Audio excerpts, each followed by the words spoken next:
Hello and welcome to the THC show. This is the show where we talk about the different things in our world that cause us concern, and we talk about the different truths that do that. We try to find some ways to be hopeful about the future and what can be done about that, and we look for some mechanisms for change. So THC stands for Truth, Hope, and Change. Stands for many different things. It's a universal term and used in lots of different ways, but that's how I'm choosing to use it here, and to also represent that the cannabis file is our lead issue in our pursuit of rights and freedoms here. Today on the show, very happy to have Glenn join us for the 420 session as usual. Jerry Martin is here for the Martin Medical Moment, and I'm also going to have another guest during the Martin Medical Moment today. Pat Warnecke is here. He's from Saskatoon and doing some fine work there with the Indigenous groups with getting cannabis accessible there. And my main guest on the show, I'm very happy to announce, is Mary Jean Dunston, aka Watermelon. She's been a very prominent activist and a crusader for our cause for a very long time here in Vancouver. And a very colorful guest. I'm sure she'll have a lot of good things to tell us for that. The world is still not the way it should be. In fact, it's become pretty clear that things are way out of control. I like to say when I first discovered the immorality and the injustice of the attempt to prohibit cannabis, I thought this is just so upside down, backwards, and inside out, and that's what I've been saying for a long time. And it really, really is, because we live in a world where we've been deceived and lied to for a long time by the people that we're supposed to be able to trust.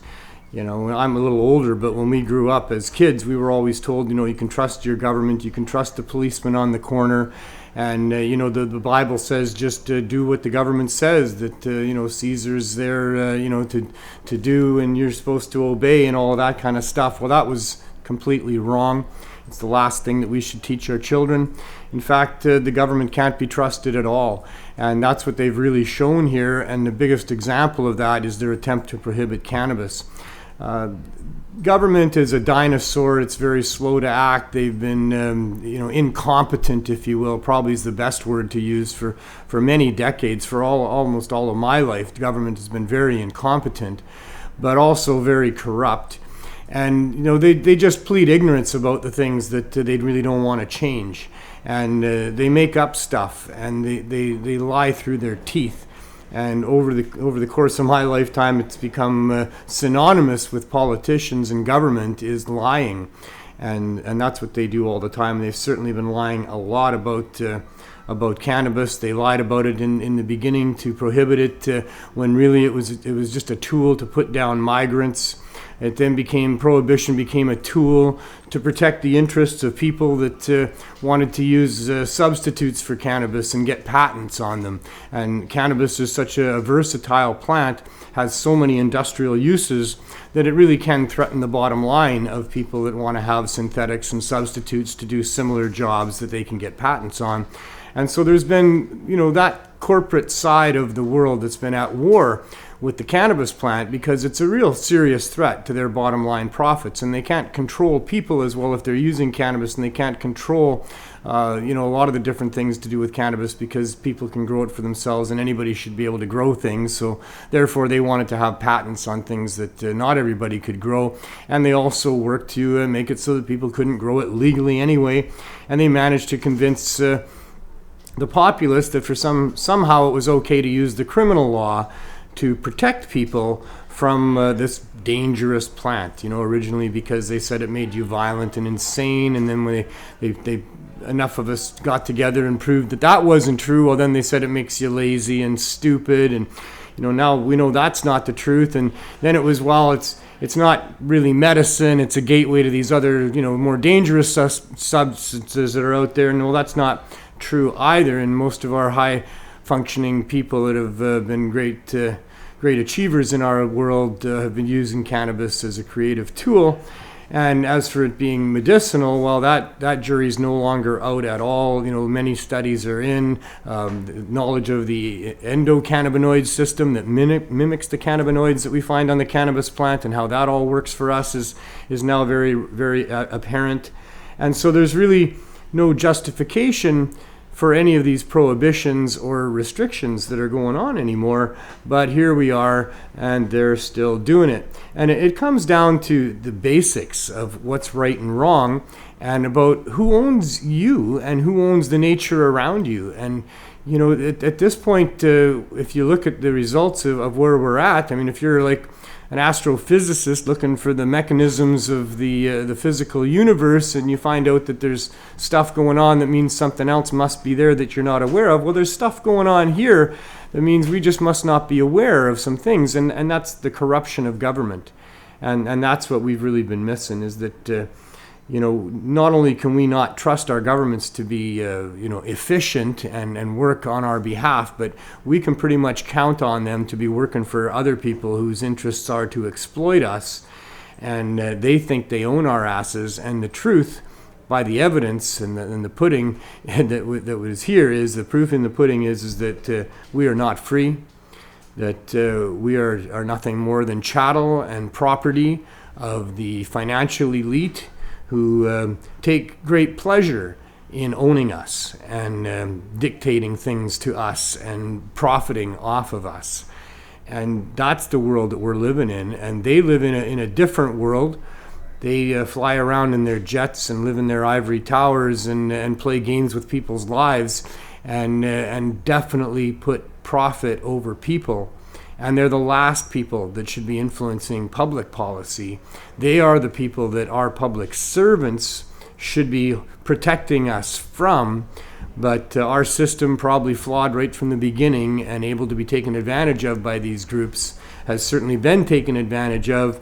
And here we have a very big lack of freedom and a lot of oppression and a lot of exploitation as we fork over so much of the money that we earn with our hard labor to governments for fees and fines and to cover the gouging costs that we're being charged for all the different things that we use, like our food and our medicines and all of that kind of stuff. And one of the best foods and medicines, of course, is cannabis. And one of the biggest examples of all of that is the price of cannabis and the ability to access cannabis. And I got something here. Maybe we'll cover this for a minute. This is the Cannabis Act, Section 2018, C.16.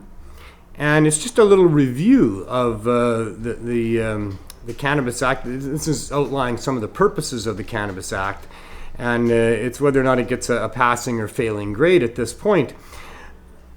The overall title of this section, or this particular grouping at number 7, is the purpose of the Act is to protect public health and public safety, and in particular to A, protect the health of young persons by restricting their access to cannabis.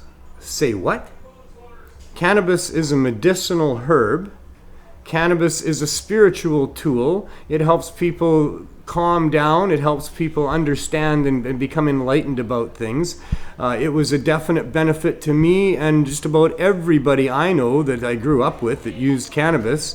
And so restricting access to cannabis certainly isn't protecting young people. It's denying them something that could be in their toolbox to use in their lives if that's something that would help them. So that one is completely erroneous to begin with. Not only is it failing to protect the health of young people by restricting their access, but it's harming their health by restricting their access. So this is just an example of how twisted and corrupted our governments are. Number B, or letter B, to protect young persons and others, so not just young people, but others, probably they mean everyone, from inducements to use cannabis, which likely means advertising. They want to protect young people and the rest of us from being induced into using cannabis by advertising, advertisements that might talk about how cannabis has helped people, testimonials that people would give, things about the health benefits of cannabis, the lack of toxicity and the safetiness or the safety of using those sorts of things that would be in an advertisement for cannabis are things that the government thinks that you should be protected from hearing. All right, not. Letter C, provide for the illicit or the licit production of cannabis to reduce illicit activities in relation to cannabis. There again, I mean, it boggles my mind because activities in relation to illicit cannabis that would be of concern are only of concern because there's illicit cannabis. You make it illegal, then you make people hide around and sneak around and stay in the shadows and maybe do other things that they wouldn't otherwise do because they can't use the courts or they can't use the police and all that kind of stuff. So the fact that you have illicit cannabis is the reason that there's associated issues to do with that. One creates the other. So you're not going to get rid of one by continuing to restrict access. These people are just, they're mindless, or at least they're pretending to be, because the bottom line is they just don't want to give people access to good quality cannabis because it restricts the profits that can be made by their corporate buddies. Number D, deter illicit activities in relation to cannabis through appropriate sanctions and enforcement measures. Here again, complete opposite. It's the enforcement measures that are resulting in the activities that they're concerned about. So they don't get it yet. They don't get that prohibition doesn't accomplish the goals that they state outwardly that they're trying to do. They don't get that it has the opposite effect and increases demand and guarantees an underground unregulated market and all of the rest of the stuff. They're pretending to not get it because, as we were finding out, is they want to pretend that they don't get it because they want to have these stupid restrictions. They want to tell these lies so that they can continue to prop up post-prohibition prices that are higher than what the pre-prohibition or the prohibition prices were. So, number E, reduce the burden on the criminal justice system in relation to cannabis. Yes, please. Get the fuck out of people dealing with cannabis. We don't need anything to do with the criminal justice department involved with people that are producing or distributing or using cannabis. Get out of that area of our lives and you will reduce the burden on the criminal justice system. The only burden is there because you're placing it there because you're insisting on using it against people where there's no justification to do that. Number F, provide access to a quality-controlled supply of cannabis. What? As has been demonstrated with legalization, the quality control of the licensed producer's cannabis is not to be trusted, is extremely suspect. They have no care for the product that they're putting out. They only have care for the profits they're taking in. And it needs to be handed back to people that care about it, whose emphasis is on people and patients, not profits. So, number G, enhance public awareness of the health risks associated with cannabis use. There have been trillions and trillions of doses of cannabis consumed in this country over the last century, and we have had no public health emergency, no health issues really at all on the negative side, and we have so many testimonials and anecdotal stories about how cannabis has helped people medicinally, how it's caused them to get off of or allowed them to get off of prescription medication, etc., etc., etc. So this is an example of the Cannabis Act. Their purposes for what they're doing are completely out of whack with the reality of what's going on in the world. They are corrupt. They are not working for us. They cannot be trusted, and this is not the legalization that we have been fighting for. This is a step in the road to get there, but it's certainly not where we need to be. We're not where we're headed for, and they're not going to get away with this because we're not going to let them. So there's a couple of things in the news. Let me check on where we are for time, because time is an important thing here in our world. What do we got? We still got a few minutes yet, so that's good. Speaking of cannabis not having health risks but health benefits, many things in our world do have health risks. There's a lot of things that cause cancer.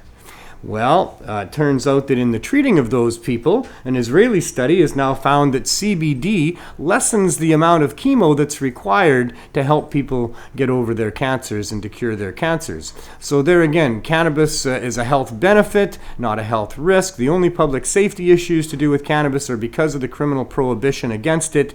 Without that, it would be nothing but a health benefit in our society, and our public servants should acknowledge that, apologize for their previous stance on that, and do whatever they can to make sure that cannabis in all of its forms, quality cannabis, is easily acceptable to everybody and anybody. That should be their role, and here's just another example of that.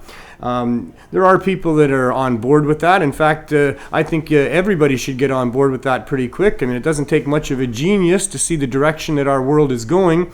And if you want to get on the right side of this issue, get off of the prohibition train and get onto the freedom train and get on the right side of history, because these people that think it's okay to tell other people which plants they can use and restrict the access of medical herbs for people, they're not going to be seen very, very favorably by the generations to come. But the New York Bar Association has decided that they're going to get on the right side of history, and they have talked to the governor, Cuomo, there, and their message for him is legalize it.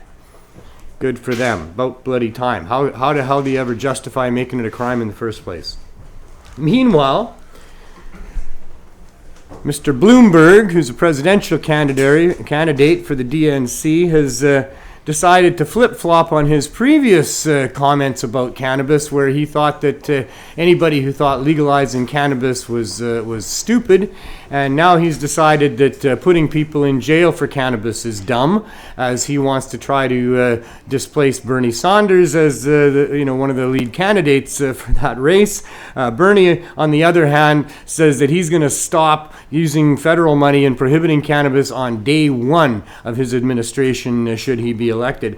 But all of this is just a bunch of BS and nonsense. I mean, these are the people that think they own our asses. These are the people that think they can tell us what we can and cannot do, and that they're our rightful nannies. Not, but that's who they think they are. And this whole government thing that we've got going here is not working in respect to what's right for the people. We need to reset this dumbocracy.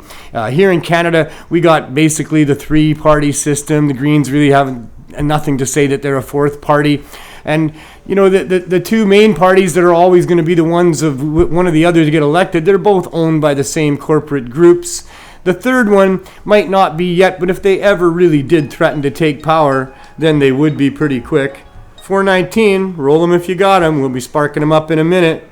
So, yeah, we need to reset things. We need to sit down with some good, smart people and think about what it is that we as free, autonomous human beings want in the way of public servants, and what we think we need to be protected from, and what limits we want to put on these people. And we need to make sure that whatever we decide on that they be transparent in their activities, probably, able to be looked on our cell phones, MP watch, what's your MP doing right now?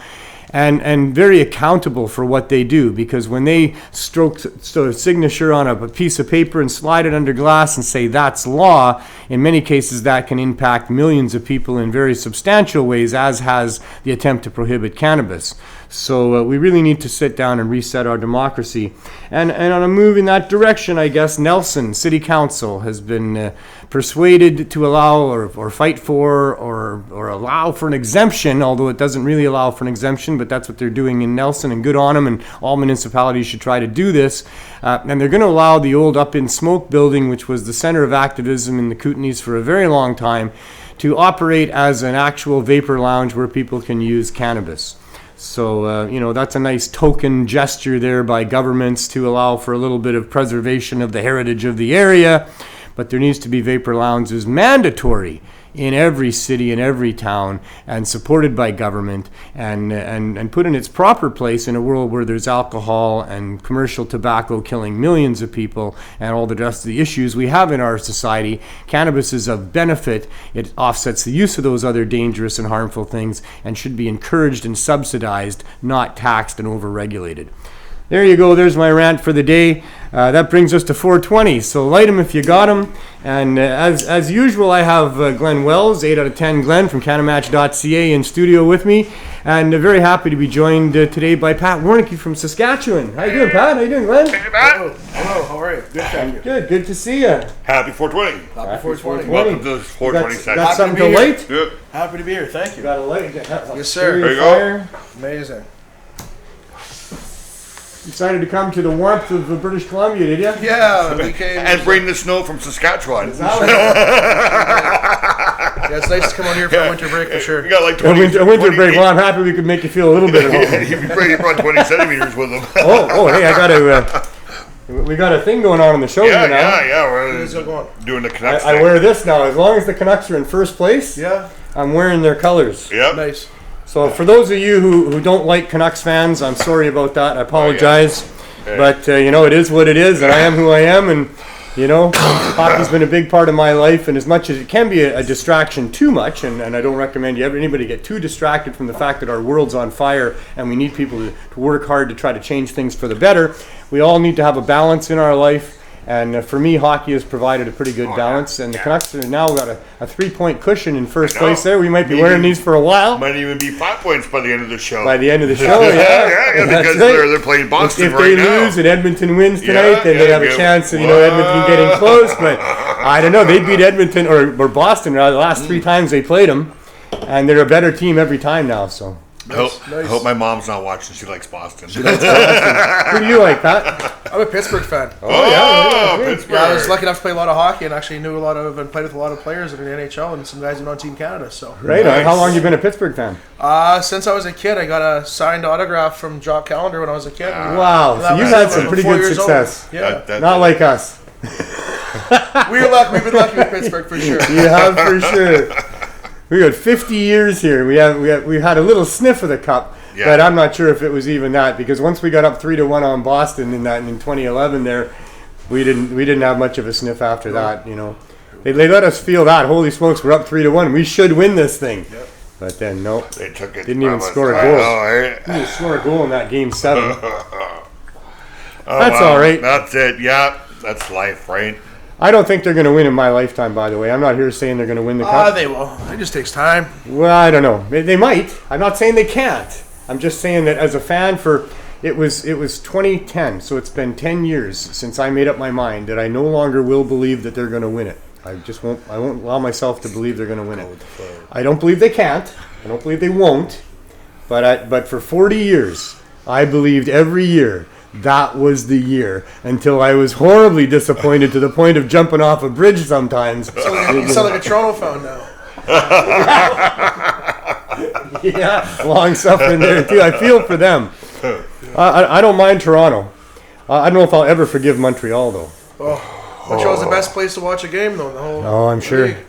I hated them so much growing up. I would say Maple Leaf Gardens was a pretty good place to watch a Yeah, game when it was. I've never watched it there when it was old, but Oh really? Yeah. Montreal's pretty wild to I watch was a game. born and raised in Toronto, so I was in the Gardens a few times. So. Just like Bloomberg, though, I flip-flopped on that. Yeah. Because, when I was growing up, my cousin was playing for Chicago Blackhawks, a rival of Montreal. They lost to Montreal in the finals twice during my growing up, and that's why I hated Montreal.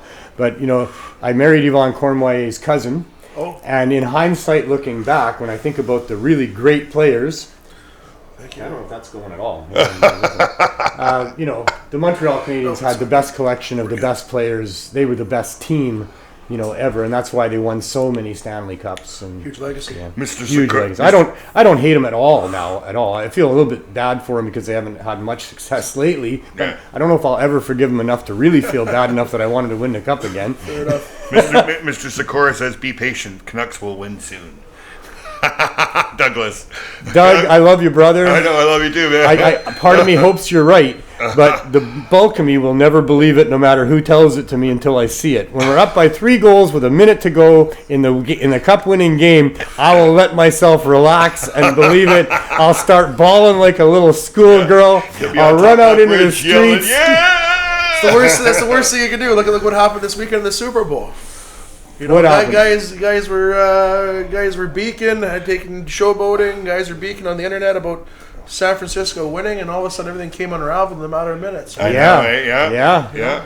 San Francisco had the ball with 1:49 to go on the 49-yard line.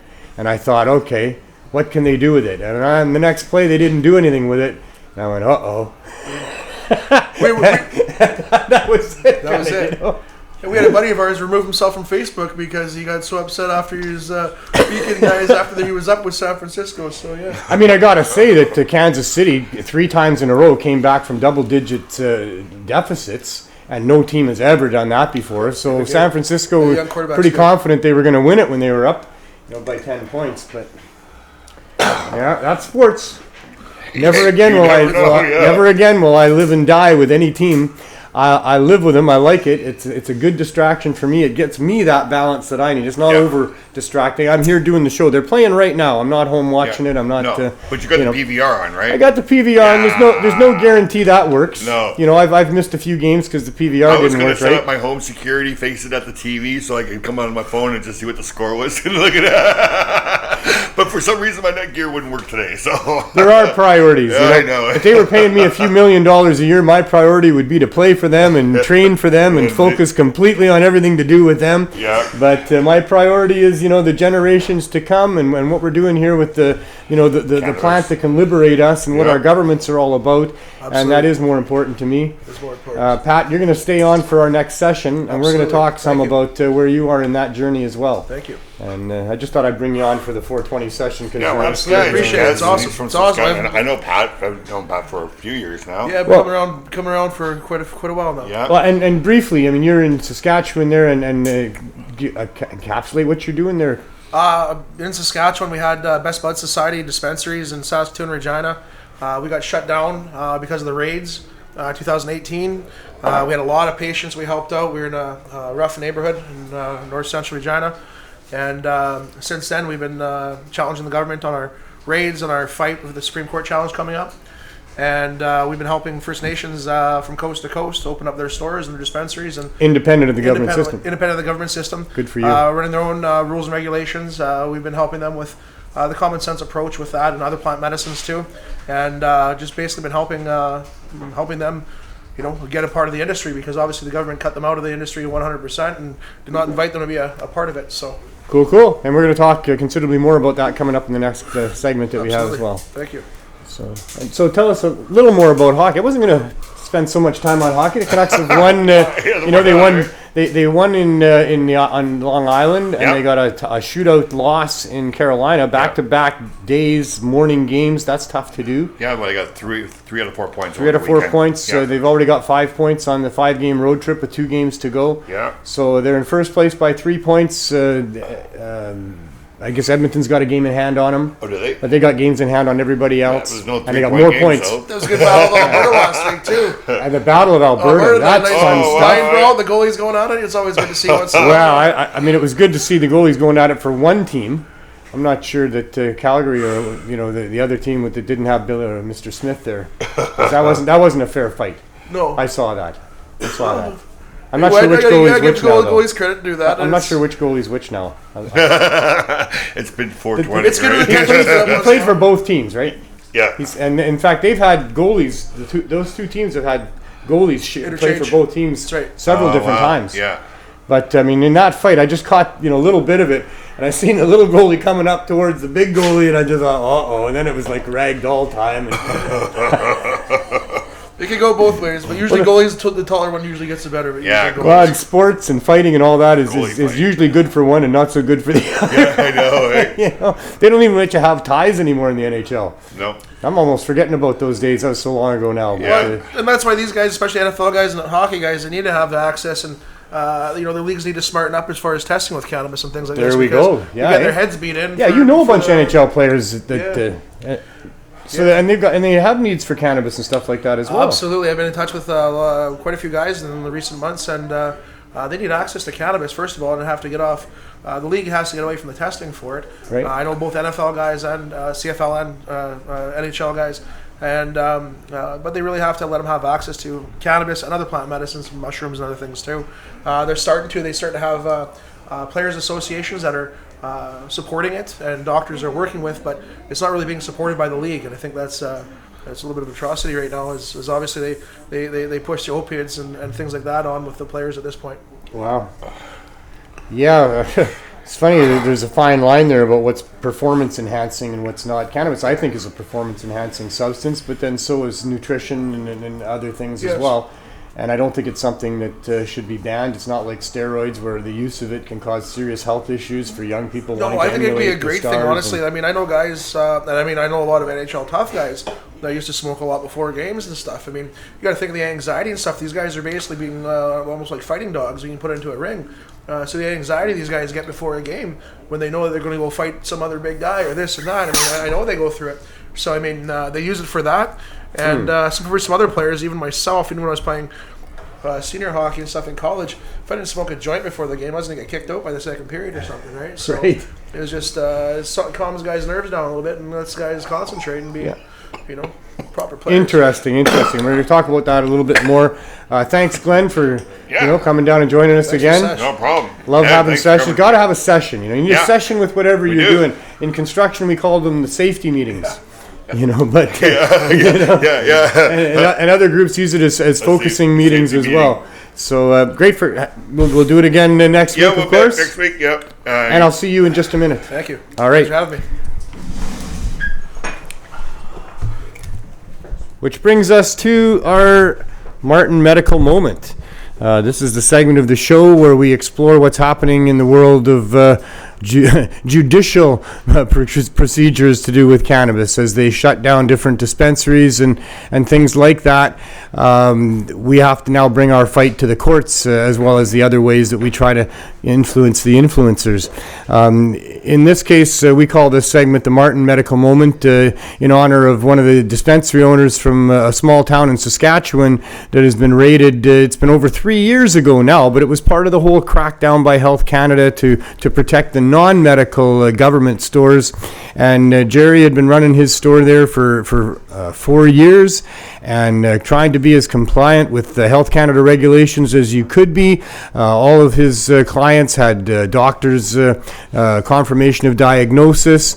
It was a small town with about 1,000 people living there, and his membership was around 1,000 people as well. There were people coming from other areas or the area around as well. But it's just a testament to how much his services were being used there. And we've explored in other parts of this segment how, as a dispensary owner, when you're dealing with the majority of people in a small town who have health issues and you're able to help them with those health issues, you're not going to stand down when Health Canada sends you a letter telling you to stop doing that. You've been doing that in the face of criminal law to begin with, but Jerry felt, as he should, that the medical side of the cannabis distribution through storefronts and dispensaries was going to be allowed into the new marketplace with legalization, and that with the establishment of so many dispensaries in Vancouver that were operating there, he felt that he was all right to keep going. And in fact, there was no other real choice for someone in his position to say no to the people that he was helping in his town. But that resulted in the RCMP showing up and putting him in handcuffs and charging him and seizing his property. And they've been threatening him and coming after him through the courts. There's been over 40 court appearances since. Like I say, it's been over 3 years since the initial raid. He's never really had his day in court to get them to explain themselves. That's supposed to be coming up at some point. But every week we take a segment here and we talk about the fight for that, both with Jerry and the other people across Canada that have their issues before the courts. So without any further ado, Mr. Martin, good to see you again, sir. And like I said, Pat, glad to have you on this segment. That was the main reason for having you on here, is because you got a deal going on before the courts to do with your raid and getting people access as well. So first, Jerry, are you still where you've been with your court case in the last number of weeks here? I can go to Pat first if you want. Yeah, right. You just go ahead and cough, because you don't get off unless you cough. So, yeah, Pat, you've been operating or helping people get access in Saskatchewan for a while, and you had a raid that happened that resulted in charges, and then you got a court case. Tell us, give us a run through that whole thing a little bit if you can. Yeah, we had a few raids go on, and both you guys move up a little bit. Yeah. We had original raids in Saskatchewan on our shop in Regina twice, and then we had a raid in Edmonton too. Most of the charges have been dropped for all of our employees. and everybody to do with it so far, except for myself. We've had charges for trafficking, proceeds, all kinds of things like that. We're going to be challenging the government and challenging the raids, the efficacy on it and the legality of it. We were serving all patients. Everybody was documented in patients. We had 12,000 patients in total across the provinces. And, we're helping a lot of people in really rough neighborhoods in Saskatchewan. They're, making Maclean's magazines for being the worst neighborhoods in Canada.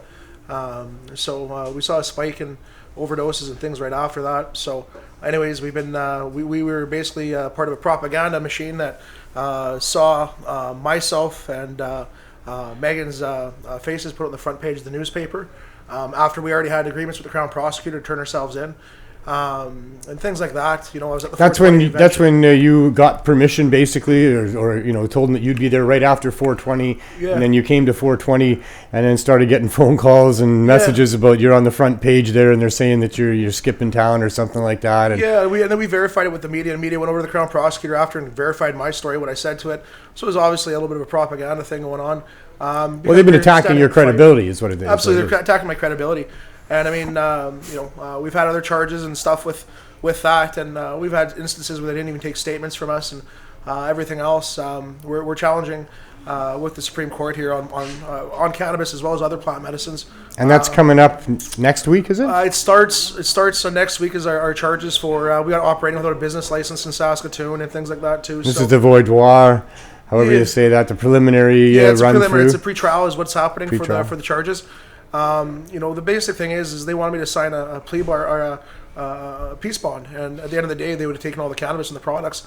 So at least if we make them go to court, even if they drop it, we'll be getting the products back. Where at least we can now legally give out to people at least and use it to a better means than obviously putting it in an incinerator and having nobody have access to it. So I mean, even that process has to be thought through. Or if we can give it away legally, well then why don't we take this stuff and give it to people that need it right now instead of burning it in incinerators on raids and stuff, right? Absolutely. So, we're going to question the system, and that's what we have to do, basically. Yeah. And you've got a long list of people that you've been helping there. And Jerry, what's going on with you in your case? Is it still, you're waiting to see what happens with Pat now, for one thing? Yeah, so we got to wait on Pat's case. I wish I was offered a peace bond, I'll tell you. I probably wouldn't have took it anyway. The law is not applied equally. No, it's not. The law is not applied equally. So we've got to wait on Pat's case to move up into, move up into the into high courts. The other dispensaries already moved up to high court. So once we're all in high court, then we can set a trial date. I see. So originally, or for a long time, you'd been told sometime in the spring. Yeah, this month. Yours may or may not be over. Shortly. Depends how those things go. Depends how things go. Yeah, it might be. But like I said, because we're challenging on cannabis and other plants. The historical medicine chest for First Nations and mushrooms and stuff too. There's a little more paperwork that needs to be done right now. I see. Yeah. And the court date, is there a court location and date that people can come out and support you? I'm in court Thursday here this week in Saskatoon for just for the ticket bylaws for the That's provincial court? That's provincial. Is that a separate case? That's a separate case. Okay. And then next Wednesday and Thursday in Regina is the start of the trials, the preliminaries and whatnot for the trafficking and proceeds and whatnot. Right. It's cold in Saskatchewan, I guess. But, it's cold, but there's be some good people coming out and people are used to it. Yeah, and like we were saying, they basically challenge our credibility, and we have some chiefs and a lot of good local leaders are coming out to let the courtroom know that we do have some good standing with I was on the Métis Council in Regina and things like that. And we have a lot of people that we helped out along the way that are going to stand up and say that we shouldn't have been treated like this. So it's very moving. There's a bit of a division in the Indigenous community. Some of the chiefs and some of the nations are not as in favor as others, and others are trying to grab it as an economic boon. Some are working with the government. Some don't want nothing to do with the government. Yeah. Personally, I see it as one of the main fronts that we have where we can get rights for people. Like, this is all an infringement on people's rights, these restrictions that are put on there, and our Indigenous brothers and sisters have a real role to play in demanding that they be recognized as autonomous. And then we should get the same rights too, I agree, absolutely. So, I mean, it's plants, plant medicines, ethogenic plants. We should all have access to it. And I mean, it's ridiculous that we don't. Every culture from every corner of the earth has different medical plants, and whether it be cannabis to iboga or anything, or everything. ayahuasca, yeah. It's all relevant, and it's all should be used. I mean, they're at the end of the day, I guess we had a meeting with some chiefs that really have a really powerful chief and community support, and we went to a meeting with Health Canada, INAC, RCMP were there. A lot of people. It was a very powerful meeting. And after explaining our situations, explaining some of the patient situations, some of the family members of even the chief, at the end of the day, it all came down to the fact that the excuse they used is it doesn't have a DIN number. So after all of this meeting, after setting this all up, they actually came down to the fact that it didn't have a drug identification number, and that was their reasoning. And right there, the tension kind of boiled over, and obviously that's where the fight for more ethnogenetic plants and stuff. So do dandelions have a DIN number? No, that's exactly it, right? And that's the argument. I mean, chaga, cordyceps, lions, I mean, all these mushrooms that are growing around here and everything else too. I mean, they don't have a DIN number, but we're allowed to put them in a bottle and use them. They sell them at Walmart. I guess wheat, does wheat have a DIN number? No. No. I don't know. No, I don't think so. It's somewhere in the U.S. How about hops? Does hops I don't know if wheat does, know. but I'm pretty sure there's a couple of. It's been so while. What's the synthetic ones? I believe they have DIN numbers.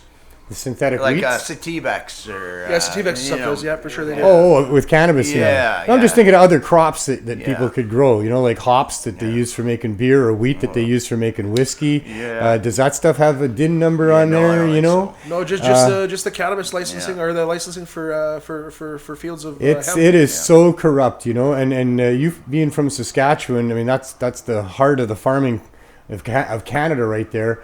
I mean, farmers have to be shaking their heads a little bit about. Oh, they are. They are for sure. And I mean, we talked to a lot of farmers about that, and they don't. Yeah, we've run into a lot that are really shaking their heads.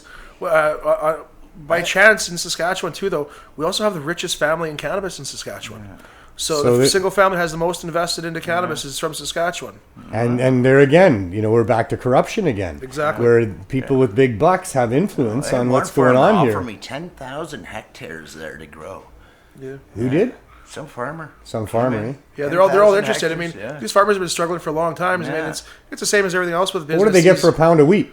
I don't know what it is, but I mean, it's basically the consolidation of farms. These big mega farms have been eating up all the small farms, right? Right. So that's the problem. The small farmers are looking for something ingenuitive, something to get into, and stuff. Everybody's looking for something there. It's small towns. It's mostly all small towns. There's no jobs. If there is, here's a gas plant. station or Here's a crop. Restaurant or. Here's a crop you don't need much land for. You can do your own little thing, and at the price of what it is, man, you can make a whole ton of money on that. Yeah. Except the government's restrictions telling you it's you hard can't. for those families to do anything for their children. You know what I mean? If you're not smart, you're not getting into college because nobody can afford to send you there. Yeah. Right. So unless so it's not fair. When they block a new industry like that. Yeah, it's just crazy. I don't see how they can get away with it. I've always wondered that about the farmers in Saskatchewan because I don't know what they're getting per pound for the wheat or. No, I don't know what it is. I got your lighter? No, but I usually take yours with me. Yeah, that's what happens. I wondered why that was. It's a weekly thing. but yeah, just the artificial price of cannabis is mind-boggling. I mean, the black market prices have never been lower, right? Well, I mean, they're pretty low right now because of the overabundance type thing, but the legal prices are more, and that's the biggest problem is, we're dealing with these inner city kids and stuff, and the price of meth is $3 a gram. Yeah. So it's $20 a gram for cannabis at these legal stores. It's $3 a gram for meth. It's $11 for a kilo in Colombia for good quality cannabis. Yeah. Right? Yeah, I seen that. Saw that one too, we're lucky we didn't have meth when we were growing up at our age. Just shit, but these kids, they don't have a choice, right? No, and that's what I mean. I mean, the government should be making sure that the stuff that's safe out there. They keep talking about safe supply. Yeah. Well, have it easily available for people to get cannabis. Frankly, I don't think meth should be. I think there's a safe supply of meth if you're using it recreational. There should be a safe supply. You mean? Well, there should be. There should be. Absolutely, there should be. There should be a safe supply of all these things. But guys, I mean, we're talking like some of these places and communities that we're dealing with. We had an incident a few months ago. There wasn't even a safe supply of cannabis oil. Yeah. Some kids mixed motor oil in and put some kids in the hospital. Wow. So I mean, this shit happens on in these communities that are isolated. Absolutely. And don't have access to anything, right? A little motor oil. It is not the role of government to prohibit shit like that. It's just not their role. No. And as soon as they start to do that, you get the exact opposite effect of what they say they're trying to do. Absolutely. If you want to curb abuse, well, you don't prohibit something.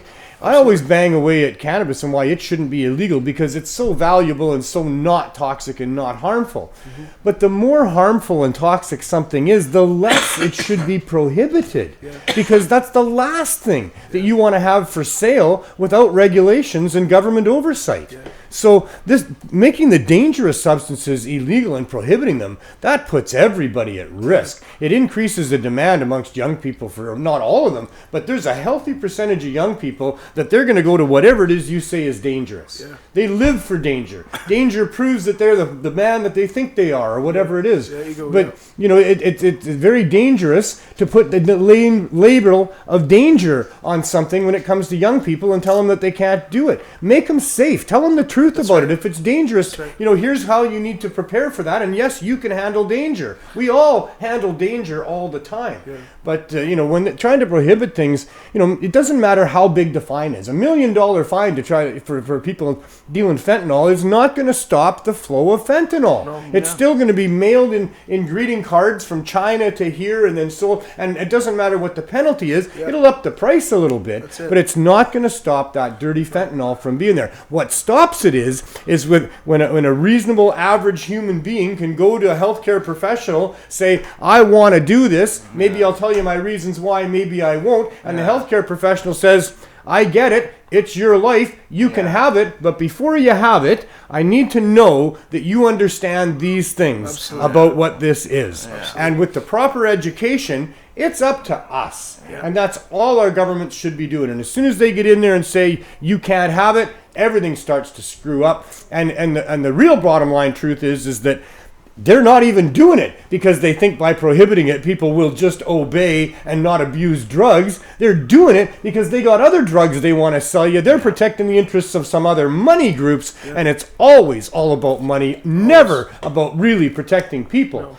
No, it creates a separate society then too. It does. People are labeled. People are, it's stigmatized, labeled as outcasts and criminals, and that's where the education comes in. You get rid of all that with education. As you said, it's a healthcare issue then, right? When I worked I bounced in London when I was young, 1920, and late 90s, and the big ecstasy craze was in, and we actually had ecstasy testers at the door. There was girls at the door with the tables, and they had the pH papers. So because of that, honestly, we never saw any real bad ecstasy or bad ecstasy. But I heard from my friends that I talked to a few years after they removed that program, and they were no longer allowed to do that. Then all of a sudden, shit drugs started coming in, and it was a direct correlation to what you said there. I mean, if guys are educated, and what came with the pH tester was basically education to say, watch out for this and this. And for those 2 years there, we never really had any. And I mean, I'm talking nightclubs with 5,000 people a night in them type thing. We've been learning the lessons of prohibition for a very long time. We have as people, but our governments have purposely not wanted to learn those lessons because it profits a lot of them and their friends, and that's why it continues on. Well, we'll see what happens in the upcoming little while with your court case, and Jerry with yours, and the other ones going across. We didn't mention them today because there's nothing really new yet, as the government continues to drag these things out and prolong things, because all the while they're making as much money as they can in the meantime and getting away with actual murder in the process. So thanks for coming on the show, Jerry. Good to see you again. See you. And we'll see you again next week as always. And Pat, we're going to have you on the show sometime. I think you're coming back in March, you said, something like that. We'll schedule you in as soon as we can. And that'd be great. I appreciate you got a lot more to tell us about some things that have gone on in your life and what's going on in your world. Cool. And I look forward to that as well. So thanks for coming on the show. Good morning, everybody. I'm Watermelon. Welcome to another episode of Baking a Fool of Myself. This morning, we are going to make granola. It's granola with a gram in every box. Look at that granola, and it smells so good. In Canada, we make bacon better. I thought it would be really fun if we quickly made a couple of marijuana mojitos. Doesn't that seem like fun? Let me introduce you to everybody. The world, this is my mother. Mom, this is the world. Hi, everyone. The great Canadian bacon. Cool out, don't you worry. There's no cause for stress. Cool out, don't you worry. And always smoke the best. Cool out. Marijuana mojitos, made easy. Cool out. Well, here we have a scientist doing the Lord's work. And always always smoke the best. Cool out. Cool out. Cool out. Garrett 1-2 Davis. Come on out, Garrett. We've got Spinacopita puff pastry for you today. All right. So, yeah, that's who our guest is Mary Jean Dunston, a.k.a. Watermelon. She's been an amazing activist for all the time I've ever known and heard about her even. And she's got an amazing history of forcing laws and other things like that. And I'm going to let her tell you all about that without much further ado. Mary Jean, how are you? I'm doing just great today, Neil. Thanks. How you doing? Pretty good. It's cold out there today. It is wet and heavy, wet snow today. Are you originally from Vancouver? I am a military brat.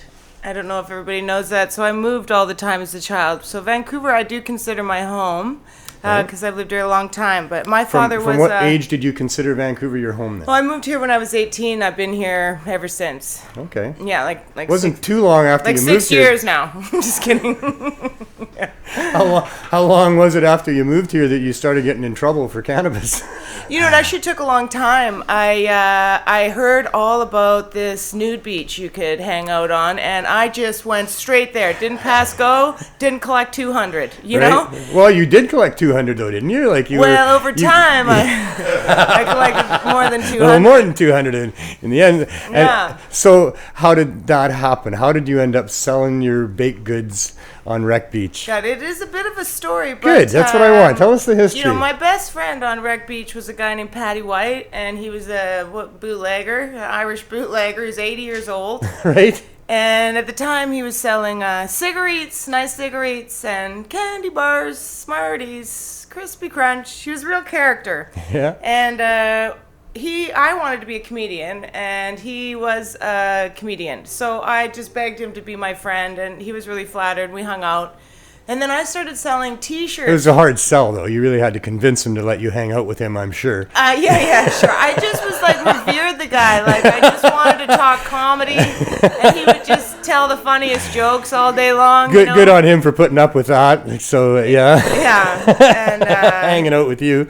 So that's how. So, anyways, I started selling T-shirts for this guy. He was quite famous on the beach, and it was a picture of him smoking a joint, and it says, "Patty says, say no way to bad drugs." And selling T-shirts to news people.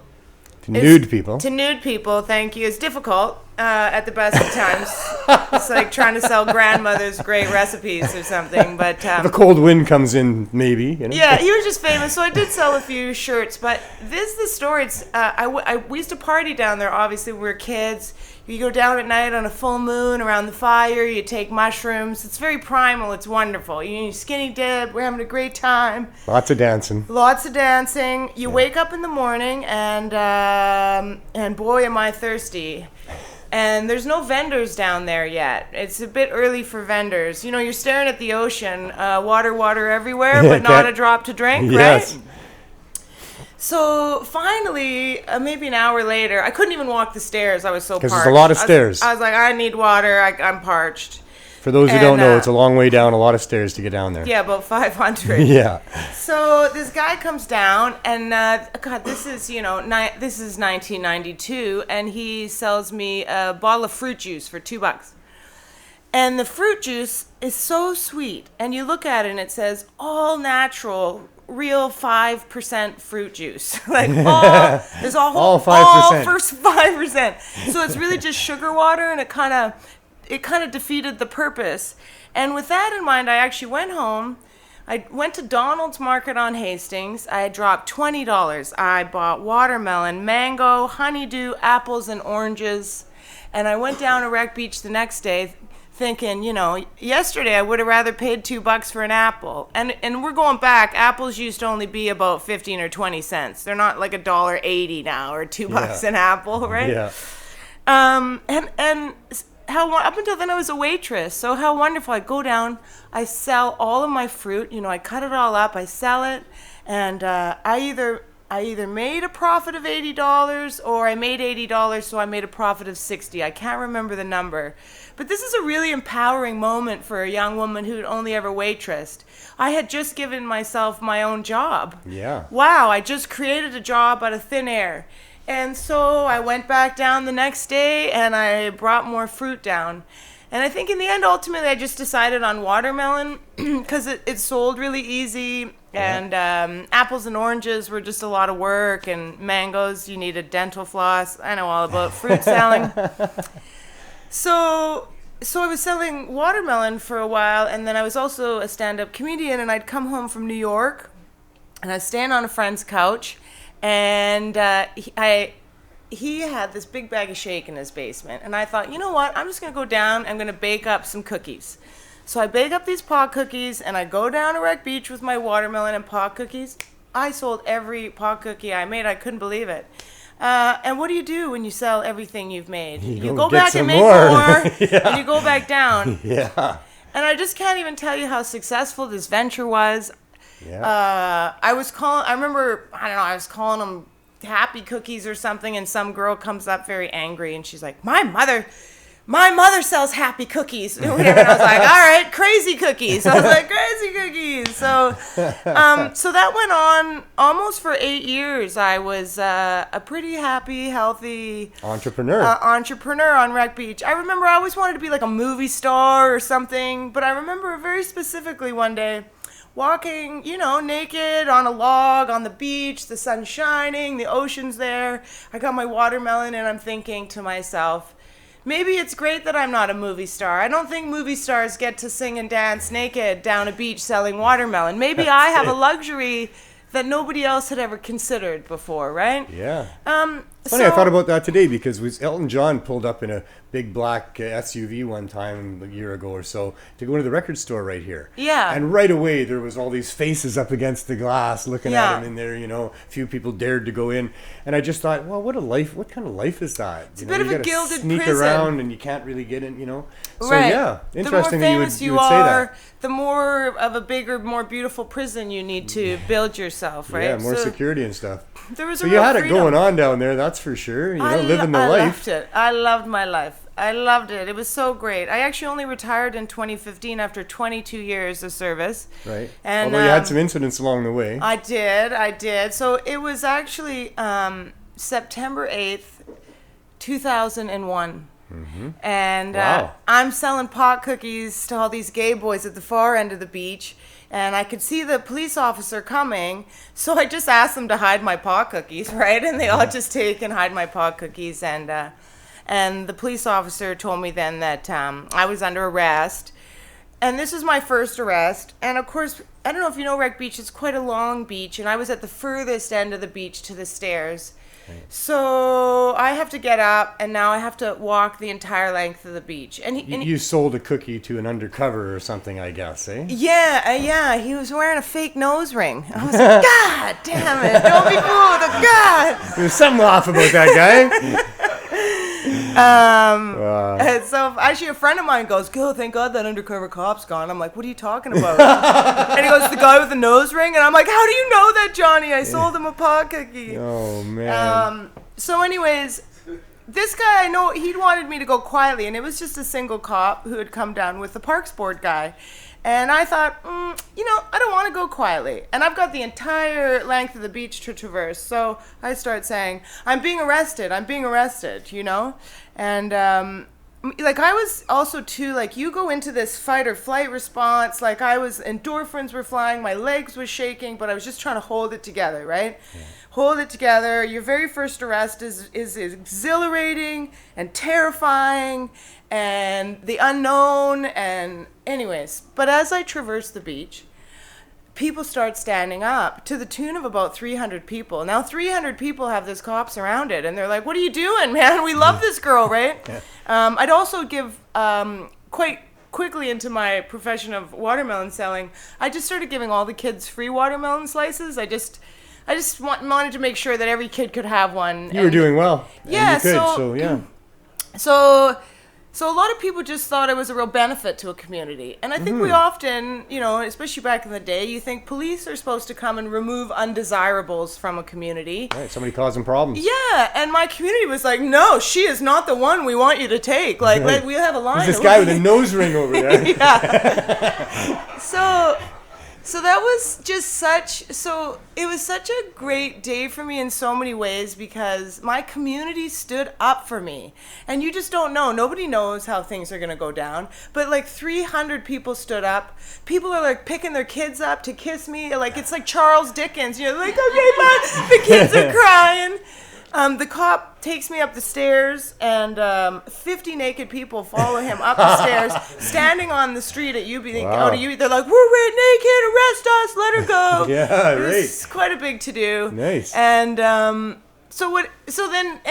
interestingly, 3 days later, the Twin Towers fell in New York, and the Right. whole world changed. Right. And you think, like, do you think they would have arrested the cookie girl? Yeah. The day after that happened? Yeah, like maybe they need to secure the perimeter. I don't know, but How are those people in the lab feel about testing cookies right now after that just Yeah. happened? Like, so that was like the whole world kind of changed. Like my whole world changed, and then 3 days later, the whole world changed in a weird way. And then I actually I just couldn't help myself. I just kept going back to Wreck Beach selling more pot cookies and watermelon. with an eye out for the cop and the guy with the nose ring. Yes, and I got arrested quite a few more times. So in the end, I actually had 3 provincial trials, like 3 full separate trials. Separate. And John Conroy, our big hero out here in BC and actually across Canada, was my lawyer, and I was acquitted all 3 times. Did that set some precedents? It did set some precedents at the time. First of all, nobody had ever run this kind of edibles through the courts. So even the courts were a little bit confused about what to do. Okay. And did they bring your cookies in as evidence? They did. They send them off to the lab called Exhibit A. In one of my court cases, they literally have to fly RCMP officers back from Montreal. There's like 6 RCMP officers parading around this courtroom, guns in their holsters. And the sweetest little cookie, I was way cuter back then, right? Up against the girl who spends her time naked on a beach giving away watermelon to people, and she's got these cookies that makes people happy.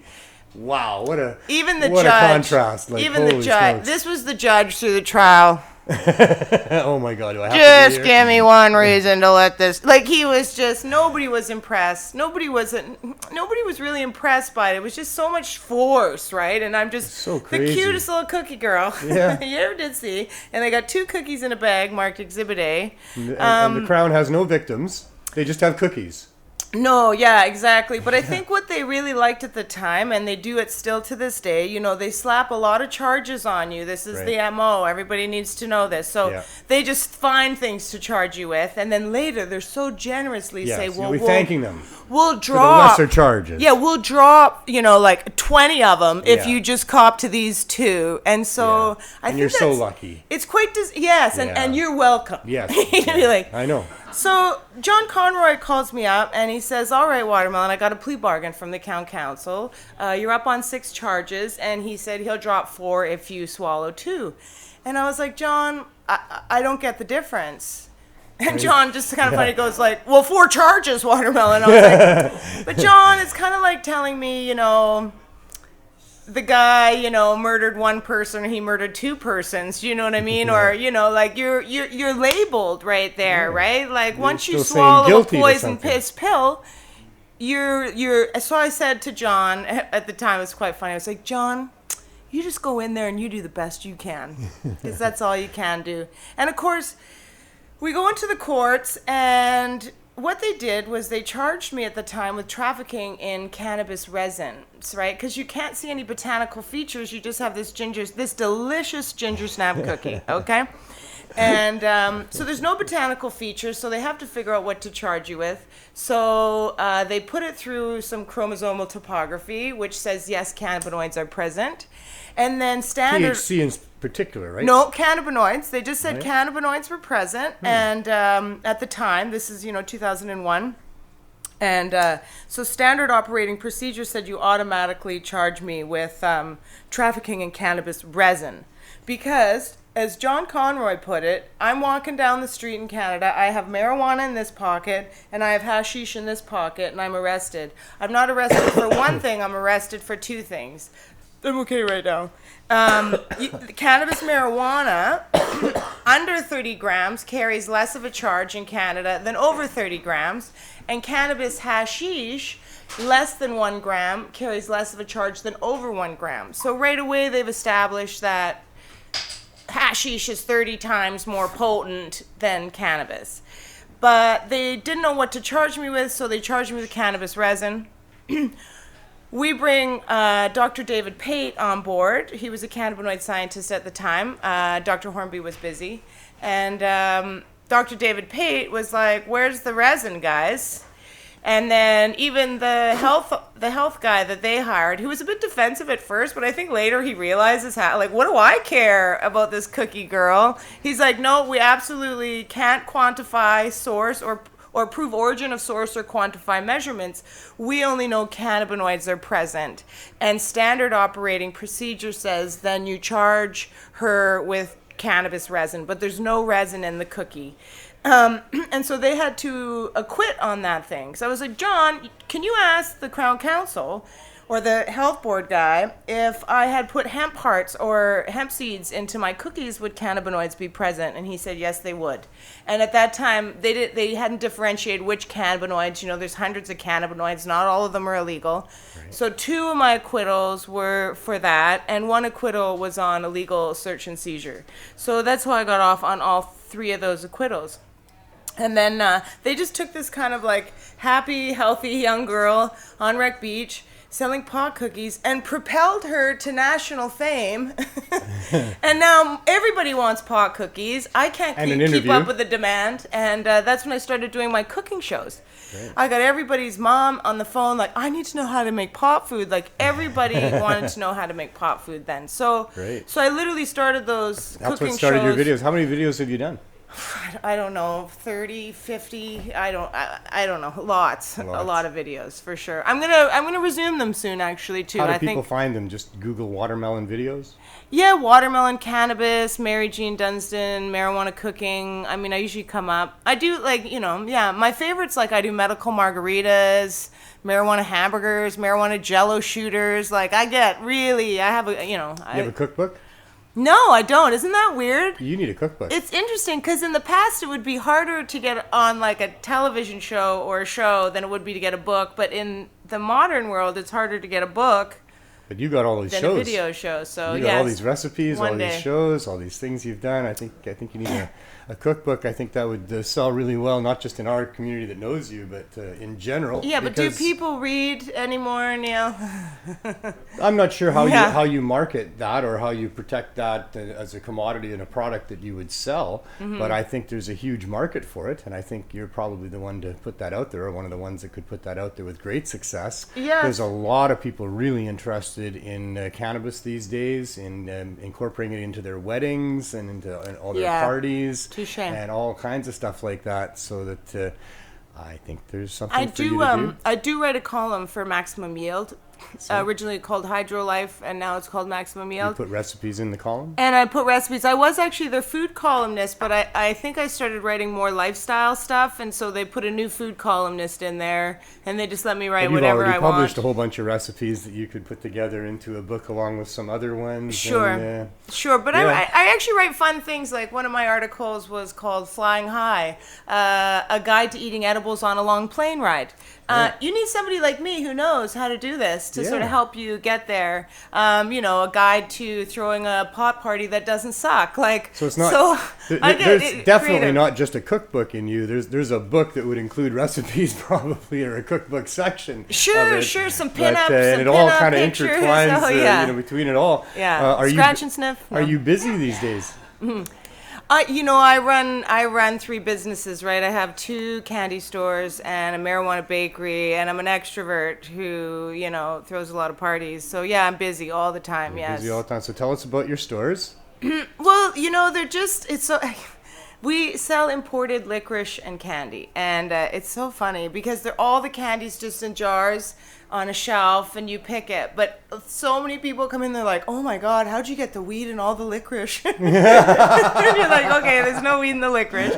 It's a great place to come after you got baked. So there's people that think that you're selling infused goods when you're not. If you don't know me, a lot of people think. And we actually sell ginger snap cookies, just what I like Why to call did the they think placebo. that? Just because of your international fame, Yeah, basically? Yeah, for sure. If you're going to have a store For selling sure. something that's edible, it's probably got weed in it. That's what they think. That is the assumption. But it's just a fun little candy. It was going to be a front for my drug operation. That's why I bought it originally. But then when I did that, the whole world's like, hey, heard you got the old Dutch girls, you're going to brown bag weed out the back. The whole world said that, and I was like, guess I got a regular candy store. So now I have a candy store. And one day, maybe wouldn't it be nice if legalization meant that you could actually have a candy store and you could have infused products in there and it would all be okay? Wouldn't that be the nicest marriage? Well, it's got to be the future. Hey, fun fact, actually, I learned recently licorice, which is what we specialize in. Licorice, a lot of singers come in all the time because it helps lube up the throat and stuff. So licorice keeps the body moist. It creates a lot of bile in the body, and it has a lot. Quite medical value too, doesn't it? Yeah, so it's the greatest thing for dry mouth. I see. Yeah, I was like, oh my God, this is the perfect thing. So if you have dry mouth, you don't know what to do, come on down to the licorice parlor. Licorice will do the trick for you. You could make a sign up and put that in your window. Yes, I did when I first opened. I called it Vancouver's first safe ingestion site for medical licorice or something like that. Nice. Just And how long have you had that store on Commercial Drive there? Commercial Drive, I've just been there over 7 years now, and Granville Island, we come up on 3 years in March. I see. Yes. And you said you had 3? No, I also have a marijuana bakery. It's private, it's by appointment only, and you're catering out of that, I would imagine, and stuff. No, I don't. I'm not in those candy stores. It's just so obvious. No, but you're doing catering still? Like you cater parties sometimes with actual edibles? Sure, and I throw a couple of big parties a year for sure. I throw my annual Budbarbecue and my Christmas party. Right. So, yes. So what do you think of legalization? Oh, well, the same thing all of you do. It stinks. Right. It's awful. It's actually just kind of shameful. You're just watching them like... It's kind of like, I was imagining, like, you remember the movie Footloose and it's illegal to dance, right? Mm-hmm. Okay, so suddenly they say, you know what, we're going to legalize dancing, but everybody who loves to dance, has been dancing, or knows how to dance, can't dance. You know what I mean? It's just fucking absurd. It's absurd. It's absurd. It's absurd. All the people who know about cannabis, love about cannabis, have been in the business for cannabis. So I did a cooking demo for my friend Fimbab. I don't know if you know him. I know him, yeah. We were in the Kootenays recently, and a lot of these farmers came to this event, and they were like, what are we going to do now, Watermelon? And I get, a lot of people don't think about this. Cannabis was an $8 billion industry in this province for a long time, and it supported hundreds of thousands of small farmers. And all you hear in the news is Albertans crying about their oil fields. You know what I mean? Like, wah, wah, wah. And I'm like, well, what about the entire industry of small farmers here in BC? Why is nobody sympathetic to, at least we were part of the climate solution, right? And why are we wiping out that industry, right? Exactly. So I actually proposing, and I would like to punch it out here on your show. I thought a really interesting form of demonstration would be to come out, say, on Labor Day long weekend, right? It's a bit symbolic. The farmers come in from the farms, cut down just the wet plant, go into town and put a wet plant on the and have a quick farmers market on Labor Day. If we did a little demo all across BC, because it really would remind you what Canada's really all about. The homesteader, the farmer. You could come and buy this plant wet and go home and dry it. Do you know what I mean? Whatever you want to do and with just it. shame the government that way. It's a green leafy vegetable, everybody. You don't need a zoot suit. You're like like some kind of chamber. It's all so silly. It's all designed so silly to make you. It's. When you go to the grocery store, you're like, oh, do I want that thing of spinach or that one or this basil, right? Like, that's what cannabis is. It's a green leafy vegetable. Stop the madness, everybody. I've been saying the same thing and on my show over and over again. Back to work. So I mean, the cannabis that we like to buy, comes to market with a little more effort than most of the produce that you buy in the produce store.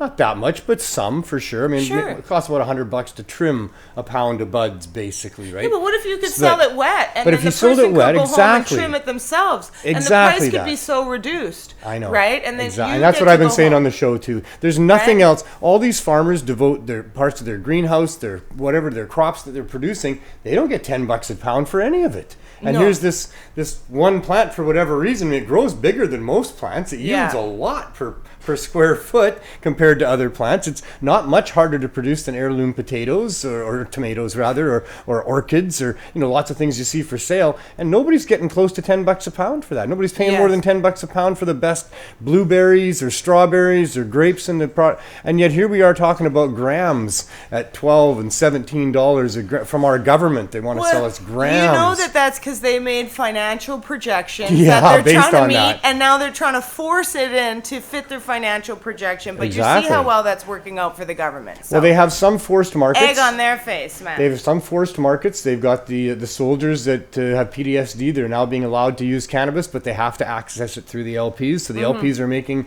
those types of sales. The LPs have their eye on the European international markets Yeah. more than the domestic market as well. But So they got stiff competition right here at home. yeah, exactly. Well, I mean, We've been doing it forever. Leave us alone. We're really good at we're this. not going away. I mean, it's not like No. people are going to go, oh, well, now it's legal, so I have to stop growing illegally. Like, Yeah. what? No, it's if it's legal, then I should be able to keep growing legally. And if it's legal and now I have to stop growing because it's illegal, It's no. a very confusing nothing's changed. message. It's still just illegal to grow weed, except now it's getting more and more ludicrous all the time. Like, I truly believe this. Our governments, have we've since apologized to the Japanese for the internment camps. We started to apologize to the indigenous people for stealing and raping their children, right? We've now started to apologize to the LGBT communities for making them lose their job, throwing them in jail. And one day, mark my words, they will be sending us an apology will. too. They just don't have the balls to do it right now. They're going to wait for future governments, which will have to come and apologize to us, just like they apologized to everybody else they wronged along the way in history. we need to send them a bill. Yeah, no kidding. We need to calculate the damage done with no justification ever, and send them a bill, and then see if they at least get an apology. I don't think they're going to pay the bill. It won't be. It might not be in our lifetime, but It should be. They will apologize It should have been at some long point. before yesterday. Yes. It should have been maybe a couple of years after Jack Herer wrote his book 30 years ago. Maybe then they should have apologized, because it's been pretty clear since then. But all they've been doing ever since then is continuing to lie and just divert from the truth or the topic at all. Yeah. And so many other things, they're just... I'm with you. It's big bucks. It's big bucks. Yeah. We're messing with people with huge bank accounts, and they want to protect that bank account. They want to increase that bank account, and they can't be happy with legalization if it means that you can grow more than 4 plants, and we can all share amongst ourselves as much as we want, and anybody can get a license to sell. And then we all start realizing that not all. I'm not against all pharmaceuticals. Maybe all the pharmaceuticals I am. But there's some pharmaceuticals that I recognize are very beneficial to people. Certainly. And that's fine. Certainly. But to have that industry be able to completely squash the natural access to medicine that would really help people and force them to use their poisons, this has been a serious At their serious prices, crime. in their garbage their packaging. I thought this was interesting For all because pharmaceuticals. we're all learning now that terpenes is really where it's at with cannabis. There's no such thing as sativa indica per se. Most people now put their terpene profile out, and terpenes are really just smells deep in your psyche, right? Mm-hmm. And this smell makes you euphoric, and this smell makes you tired. And I thought, isn't it fascinating that the government's decided to irradiate the weed and then vacuum seal it in plastic, thus reducing all the smell right when the science is starting to tell you that smell is everything. And maybe that is one of the reasons why Canadian government weed isn't launching very well, because I think that I wrote an article about this, like, we've been trained to think this marijuana smells bad, but marijuana is a glorious smell. It's up there with honeysuckle, frankincense, patchouli, mint. It like jasmine in the summer can be so intoxicating. I remember the first time, and I thought, I want to have this fragrance in my life for the rest of my life. I actually predict in the future there will be terpenes in a lot of perfumes, that marijuana terpenes will become the haute couture of scent. But for years, They're certainly aphrodisiacs for many people. Was like, somebody like tell you, oh, your marijuana smells bad, and there's like an animal rendering plant going by, and diesel fumes everywhere, and KFC's pumping out their smell. And cigarettes. I just think, really, like, I don't know where you get off telling me my weed smells bad, Yeah. I sat in a small plane next to a woman eating a Subway sandwich. Fucking, that was an assault, right? I was like, how can you even eat that beside me? That's just me. I remember distinctly, it's a couple of years ago, that someone came on a bus with a pizza, and it was just so overwhelming. So overwhelming. Yeah, and somehow, like, weed's the bad smell? Come off it, man. Weed's going to be the haute couture of scent soon. You mark my words. For people, like, standing at a bus stop smoking weed and others smoking cigarettes, the typical response from people is oh, you're smoking the good stuff, though. Yeah. Exactly. And that's its true place in our society, is it is the good stuff. And you can tell by the smell of it that it's the good stuff. It is. And there's not much smell going on with the government weed. It's funny, Greg Williams talks about how we pretty much identified what we wanted, what we thought that the legal marketplace should look like. Mm-hmm. And this legalization that's being forced on us is pretty much taking into account all those things we said and giving us the opposite. And give us the opposite. Yeah. CBC National News has called me, they call about every 2 or 3 years, right? I've had them in my kitchen more than once. And they wanted me to talk about the new regs when the edible regs came out. And I was just like, oh, I haven't seen them. They're like, what do you mean you haven't read the regulations? And I was like, well, nobody consulted me. Do you know what I mean? So they were desperate to interview me. So they said, well, can we send you the regulations? Will you read them? Because we want to come to your house tomorrow and talk about them, And that's where I find this 10 milligram edible thing. So they're trying to say regulate. You can only get a 10 milligram edible. And I thought, well, God, nobody just gives you a little packet of vodka. Do you know what I mean? Like, here's one little packet of vodka. Yeah. Oh, here's another little packet of vodka. In fact, we'll string little packets of vodka together. We're going to mix it together with some fruit juice or something, so you have to take this much fruit juice with that little packet of vodka, Yeah, your little packet. But also, the nature of business is the bigger the bottle of vodka, the cheaper it gets, right? This is the nature of, I buy a bigger supply, I get it cheaper. This is how the whole supply chain works. Yeah. The big guy sells to this guy, who sells to this guy, right? And the cheaper you get. But so they're trying to force, like, the main component of business for time immemorial. They're trying to force that out by forcing these, like, 10 milligram packets because they're trying to make their financial projections. Exactly. It's so obvious what they're trying to do. They can get $17 a gram for the flour, but if they take that shitty flour that can't even sell and turn that into edibles, they can get probably $80 or $100 or $200 out of that same gram. And dole it out one by one to Nana with glaucoma at $8 a pop. They see the concentrates as that now they can really make money per gram because 12 or 17 isn't enough for them. How many milligrams would you say are in an average cookie of yours? My cookie's around 50 milligrams. 50? 50. Yeah, and but sometimes when we start, I have a smaller 25 milligram one for an introduction. A lot of people don't eat the whole cookie, they just eat one. And you would tell them that when you sold them, that this is 50 milligrams. If you're not used to this, maybe you just want half a cookie to start or something I've been making these cookies since 1993, and you just can't change the recipe. You just can't. After That's the same ginger snap. It's the same recipe, so it would be just, for me, it would be business suicide, to change my recipe, right? Of course. But what I've decided, because this pisses me off so much, I'm going to go back to my cooking shows, because Nana doesn't need to spend $8 on some shoddy government edible. Nana already has a garden and a kitchen. Do you know what I mean? So I'm going to spend my life going forward. My role is to teach the home baker how to do it. Grow your four. How do you turn those four? Grow your four into legal the plants edibles you want. Yeah. So when CBC News came to my house that day, I brought in my one legal plant. I trimmed it up. I'm like, this is all great. This is how you're going to make your cannabis nana or nona or grandma. Yeah. And we need to just educate the public on how they can use those four plants, make their own edibles. Once the public sees what it is, the court of public opinion is not going to buy into this danger zone, whatever the government's, whatever they're pitching. Well, if you're successful, right? Unfortunately, what will likely happen is they'll try to ban the four plants.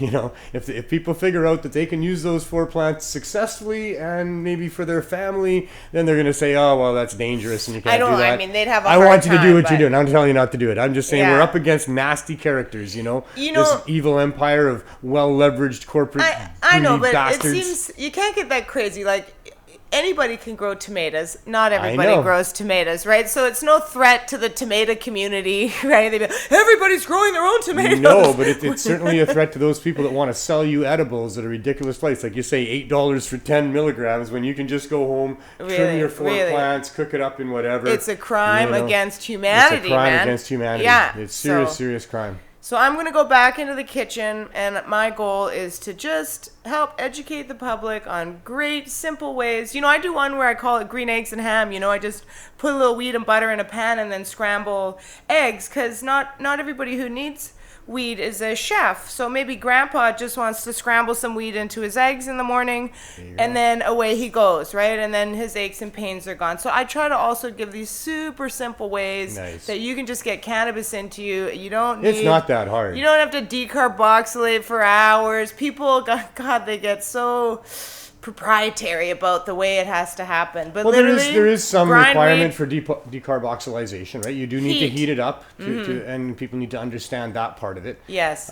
We were 15, 16, just sprinkling some weed on a pizza, throwing it in the oven, and Yeah. getting so baked And you can off of that. absolutely you know? do that, yeah. It's not hard to do. It can be hard. I mean, you can make it difficult. You can, Exactly. all these processes and Exactly. stuff. If But you- it doesn't have to be at all. But you're not fooling me. And that's very, very important information for people, not to be intimidated that they think that it's very difficult to either grow the plants or to turn those plants into things that Right. are very useful to them. Sure. Nobody knows how to grow that great a weed anyway, so the weed you grew is probably not that great for smoking. So mow that stuff down, dry it, grind it into a fine powder, sift off the fibrous material, put it in a tight-fitting mason jar in the fridge, and when it comes time to cook, I just take that mason jar out, and the next most important step is to have a scale. And I'll give this great rule of thumb to our audience out there. When you're baking, hypothetically, I'm baking a batch of cookies, going to make 20 servings, and I'm using an organic outdoor weed. I might put 10 grams in there.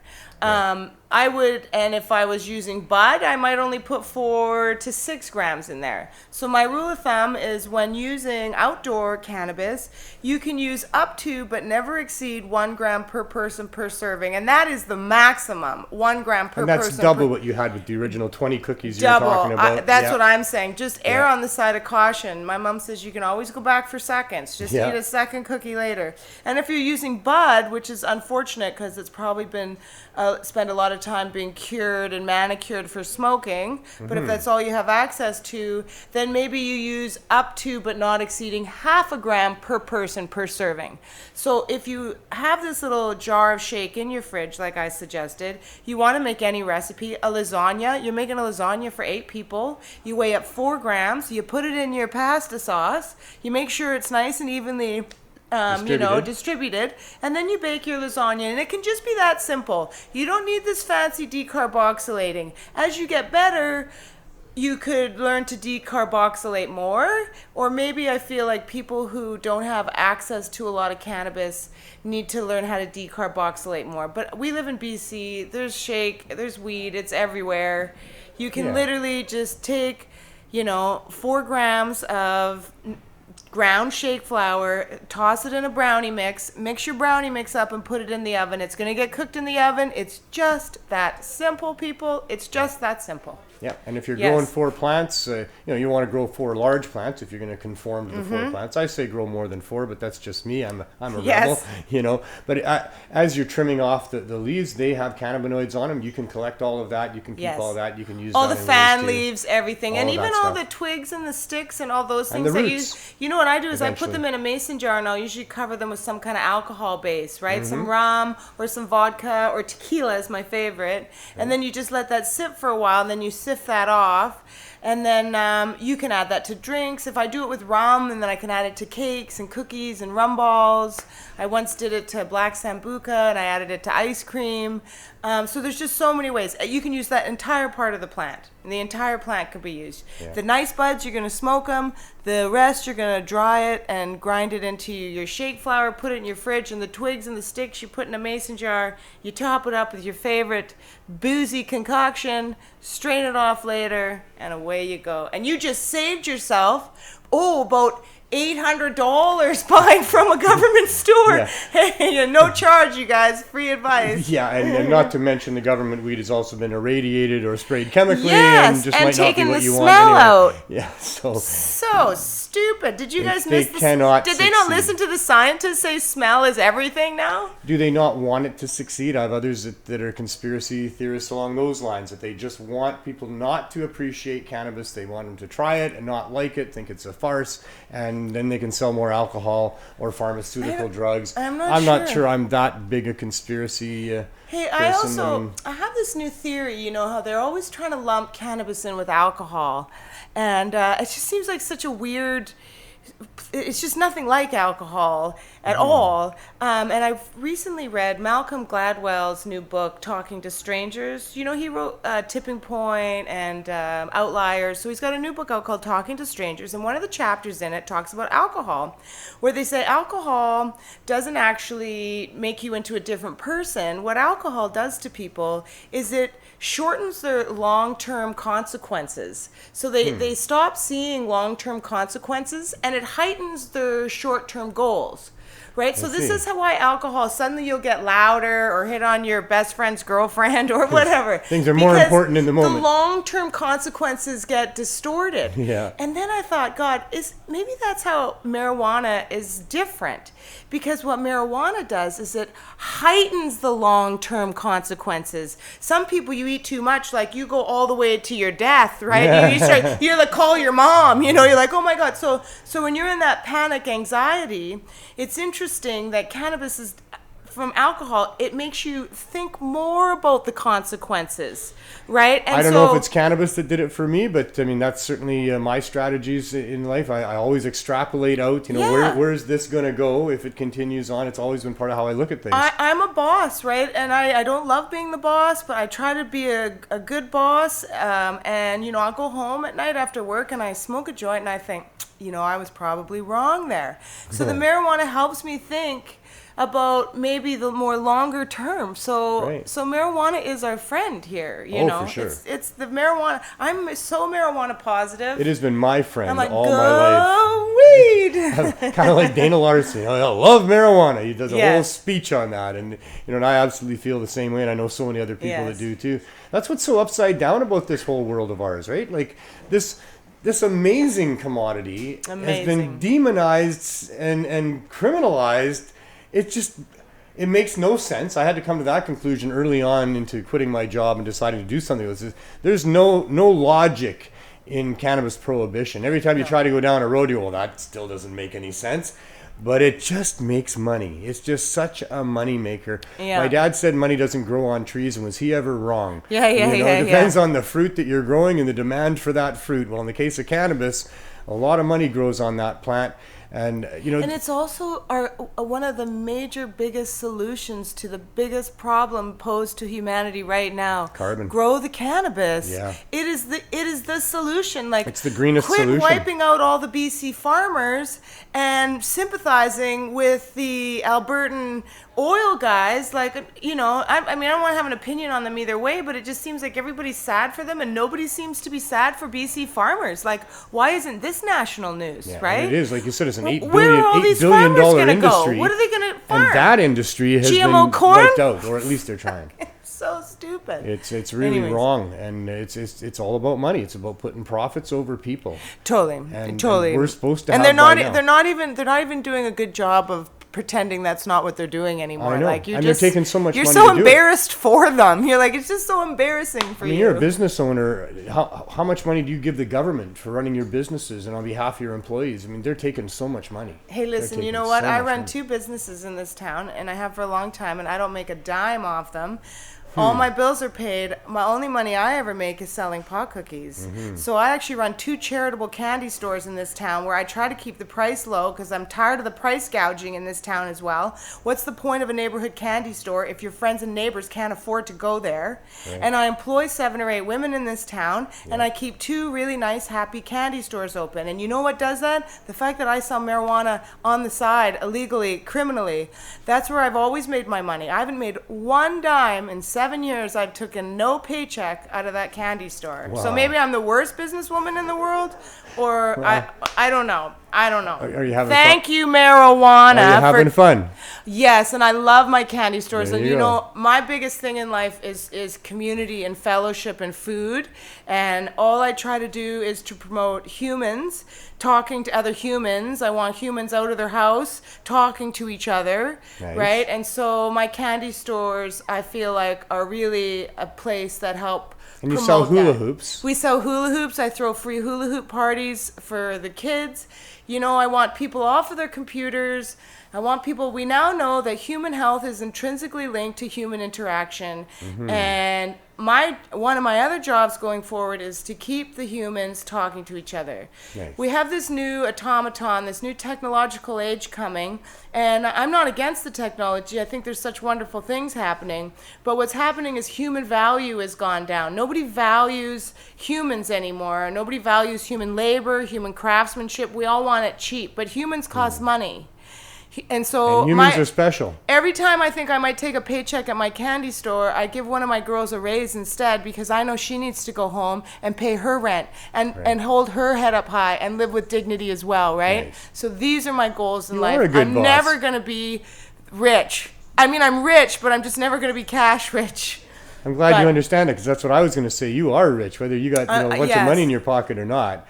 You certainly have a wealth of experience, but The you're universe has also been so generous to me. You know, just French kiss me all the time, the universe. Every bad thing that ever happened to me has turned into a good thing. And all I want to do is give back now because I'm Nice. childless. I don't have any kids.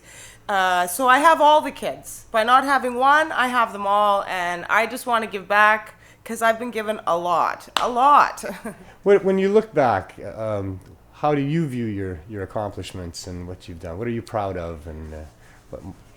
You know, if I tell you about Wreck Beach, my favorite thing is to tell you that I gave all the kids free watermelon every day. It was a big Nice. goal of mine. Communities are my accomplishments. I throw parties, you know, where people can like smoke pot or microdose mushrooms and often do feel you do that? safe. Twice a year I throw big parties. I That's think they're not really enough. important. Well, because But do you do more than that though? You're catering other events and things as well. I Not used so to much? cater more events in the It's just the past, two events that right? you I've have just per been year? really busy. Yeah. I mean, I do a lot of private baking for people. I have, you know, I'm private by appointment, Right. and I get people what they need. A lot of people have food allergies. You don't need me to promote you very much because you're already as busy as you need to be, and Or people are know. always like, "Why don't you come to our convention?" You know, but I was like, "Well, I can't. I'm like, my job is illegal still. Like, I'm not branding anything. So you need to pay me to go there because I can't be like, hey guys, I'm over here. Like, I can't. I'm just private, right? You want to find me? You have to find me privately through a friend. That's the only people will I you deal have with. a presence at 420? Yeah, of course I love 420. Of course I'll be there. So you have a booth? No, God, no. No, you'll just be there available on stage and that Yeah, sort of thing. I was 420 back in the day. I'm a guerrilla vendor, right? I guerrilla vended on Wreck Beach for 22 years too. I never got a license. So I Well, don't, you know, at 420, we have the booths that we reserve for people that want to be part of that system. But we have a whole bunch of spaces where people come and just set up, and they don't pay the organizers anything. I could consider it. Yeah, I there could is a lot consider. of free space. I want to make that clear the thing for is, people. Neil, I could do so many things, but what I really want to do more as I get older is I want to enjoy my life. Yeah. And this idea of chasing every day, I want to enjoy it. I want to enjoy the people. So I anytime found out that I'm similar to you, right? I'm older than you by quite a bit, and thinking about those things a lot. And something that came across my desk the other day was that what keeps you going is some sort of moderate stress. I want to make sure I word that the right way. That as human beings, we respond to situations where we are needed and when it's kind of... So some of that urgency, apparently... And I'm not happy to hear this, by the way, because I'm kind of feeling like, I just want to really have a cushy life now. I want to drive slowly to where I'm going, not be late, not have to feel those kind of pressures. I got good strategies. I got things figured out. That's how I want to be. And yet here I come across this where the latest science seems to say there needs to be some angst going on, something that you're not happy about, something that you're trying to solve. Yeah. Like, okay, well, I got that going on too, so whatever. Right? Well, I also feel too that we've been sold a bit of a false dream. All through the 80s, 90s, it was like, just gather lots of money, get a really big house, get the really big car, and make hay while the sun shines. And happiness comes. Yeah. And now we're all learning that happiness doesn't come. Elton John's in a big gilded cage. I mean, all along the way for me, along that journey, I had older people telling me, no, dance while you're young. Yeah. Don't wait till you got your retirement and then all of a sudden you're going to have, no. Wonder what you did and what you, okay, great, you accomplished a 2-car garage, but are you happy in your heart? How did you get there? Do you love and trust and respect your friends? Yeah. Do you sit down to a nice meal with loved ones every day? Like sitting down. Did you take time to smell the roses along the way? Watch the hummingbirds. That's my thing. I'm fascinated by birds, and I host a lot of dinner parties. I love food and fellowship. Right. And when I'm doing that, then I know that my life, and I spend all my money on food and nice wine, that share with my friends. You've had some One day I'll be dead. I can't take that shit with me. You said that originally you wanted to be a movie star. You've also had some political aspirations. Do you still have any political aspirations? No, I don't. I don't think so. I really, happiness is the currency I'm pursuing the hardest these days. And that's going with your flow, right? What's that? That's just going with your flow, with what feels right for you. You need to cultivate happiness. You need to consciously be like, oh, this is not providing me with some happiness. I need to stop. So I did want to get onto city council, especially while we were ushering in this new era, knowing that it wouldn't have really brought me a lot of happiness. But I wondered if I could make a positive difference. Then yes, I would sacrifice some of my happiness. But after going through the process, I'm not entirely sure that I could make a positive difference. And well, the campaign in itself made a positive difference. Totally. Yeah. Totally. And now Dana has his get your drugs tested. And I just think that guy warms my heart every time I think of him. Like, that was one of our things. Like, why are none of these kids at festivals dying of drugs? Because they have drug testing facilities. So why doesn't Vancouver have them? So Dana initiates it, brings it in with his own money. Yeah, paid for out of the society of his dispensary. Now the health board's on board. They got their own machine. Do you know what I mean? He's putting his own overdose prevention. So these are and he's pushing for a safe supply of all drugs. That guy is my new hero, right? Very good campaign. I'm just like, Dana Larson really is one of my favorite humans in this city. He's fearless and he is highly intellectual, and what a tour de force those two things can be. Yeah. So I don't, without him. He's the only one that's had 2 spots on my show. I've had him on twice. Oh, has he? Okay. This is my first. I think he was the first. But now I have a goal. There you go. There we go. And we will have you back on the show for sure. Thank you. I'm a great chatter. I love to chat. Oh man, I love chatting with you.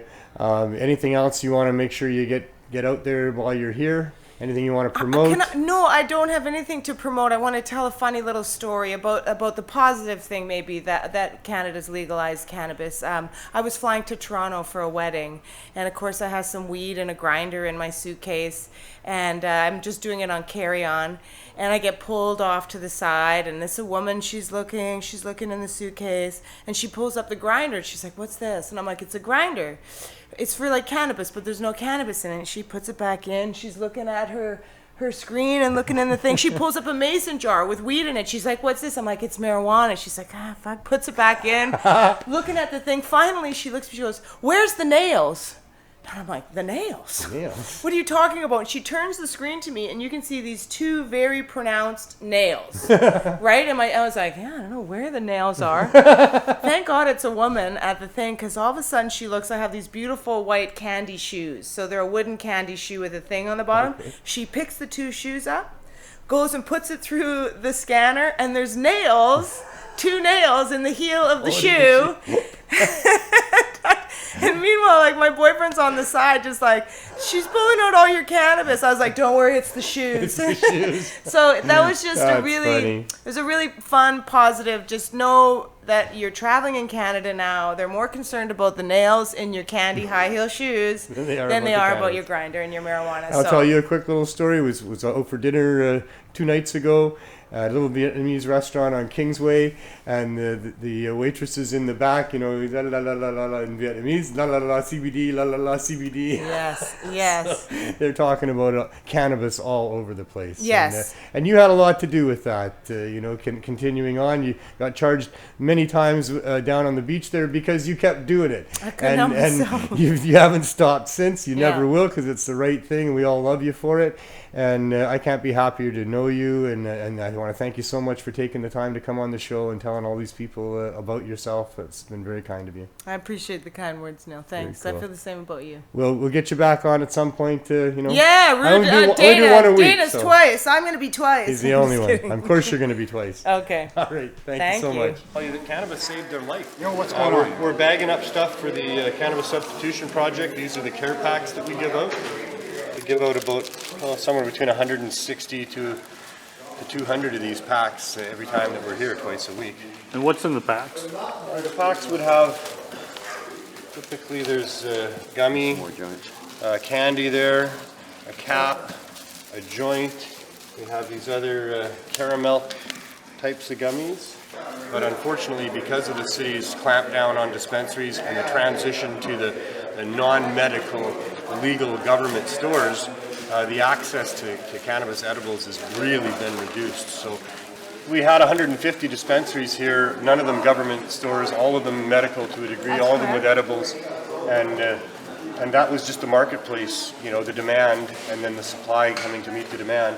And the city decided to interfere with that, and now there's people really struggling to find what they need out there. It's hard for and me to the point where we have 180 them. people going to line up here today in the rain for hours to get, you know, a bag like that. There's a great need in this city that's not being met. It made me feel different. And probably where I went off the rails was getting into the acid and the speed and heroin.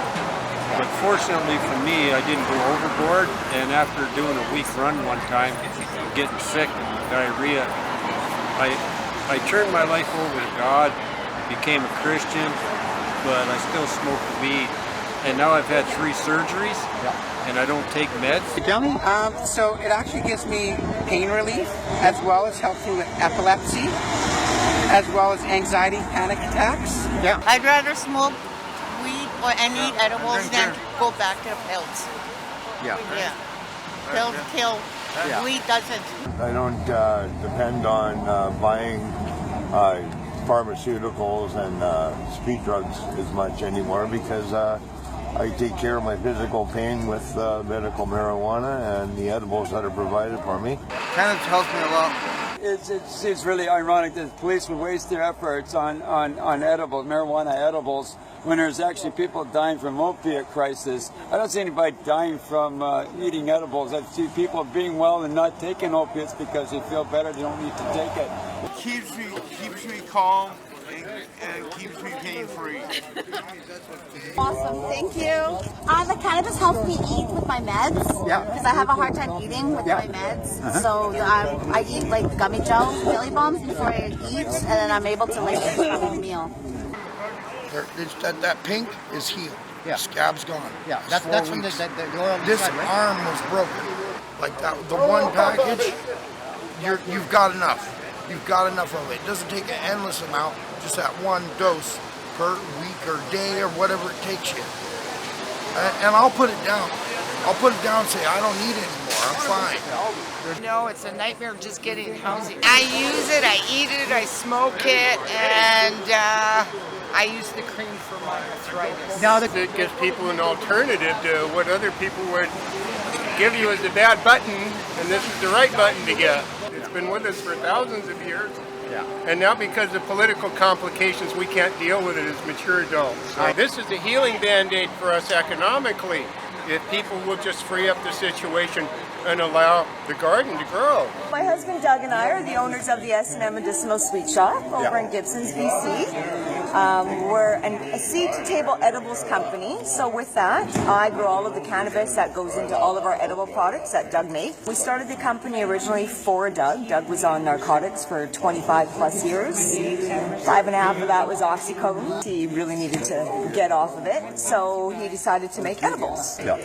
So we started making edibles, and he slowly weaned himself off of methadone. I'm using it medically for 44 years because of my heart. I smoke sativa, and I find sometimes it just gives me a little bit of energy. She can't walk. She has diabetes, and her legs swell up so bad and sores. She can't walk. I can. Yeah. So I come all the way from New Westminster and get this, take it home, and give most of it to her. Edibles in this city are unaffordable for low-income people. The taxing of medical cannabis is wrong.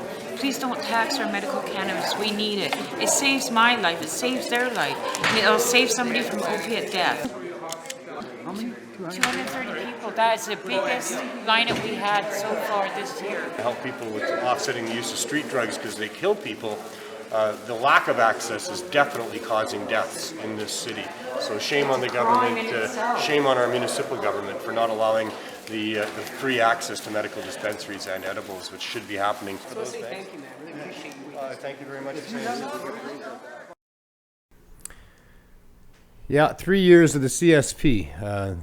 That's kind of incredible, and it's kind of disgusting. We are right now, as I've been saying on the show, very close to moving from the Vandu lineup situation to a storefront situation. I have spent the last week trying to get the councillors in Vancouver to supply us with a letter like the Victoria councillors did with the Victoria Buyers Club. To support and to confirm that they will license a place that is providing cannabis for the opioid crisis with low barrier access. So we did have a good meeting with Rebecca Bly's assistant yesterday, and we'll see where that leads. But so far I haven't got confirmation of a meeting, which we've asked for with Rebecca. And hopefully they'll get on board with what we're doing.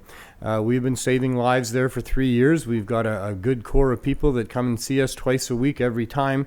And we're providing them with care packs of high-dose edibles thanks to our amazing donators. And like I say, it's been going on for 3 years. One of the things I'd like to announce, although I announced it on Jared's show on Friday, is that the Cannabis Substitution Project is now a project of the Serious Hope Society.